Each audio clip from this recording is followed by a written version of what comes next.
என்கிட்ட படித்த மாணவர்கள் இப்போ நம்ம பசங்க ஒரு 40 பேர் ப்ரிலிம்ஸ் எழுதுனாங்க. என்கிட்ட படித்த பசங்கள்லேயே அவங்க சொல்கிறது என்னென்னா, சார் எல்லாமே ஈஸி தான் சார், கிளாஸில் வந்தது தான் சார், நம்ம டெஸ்ட் பேஸில் வந்தது தான் சார், புக்ஸில் இருந்து ஸ்டாட்டிக்கில் இருந்து கொடுத்துருந்தாங்க சார். ஆனால் பட் இந்த மல்டிபிள் ஸ்டேட்மெண்ட்டில் ஒவ்வொரு கொஷின்லையும் ஒரு 3 ஸ்டேட்மெண்ட்லேருந்து 4 ஸ்டேட்மெண்ட்டு கொடுத்துருங்க சார்.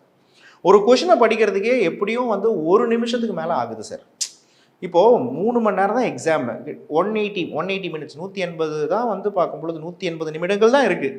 அதில் படிக்கக்கூடிய ஸ்டேட்மெண்ட் பேஸ்டு கொஷின்ஸு கிடையாது சார். ஏன்னா 1 நிமிஷத்துலேருந்து 2 நிமிஷம் ஆகுது. இதில் மேக்ஸில் கேட்டக்கூடிய 25 கேள்வி கிட்டனால நான் 2 நாள் போட்டால் தான் அதுக்கு ஆன்சரே வர மாதிரி இருக்குது.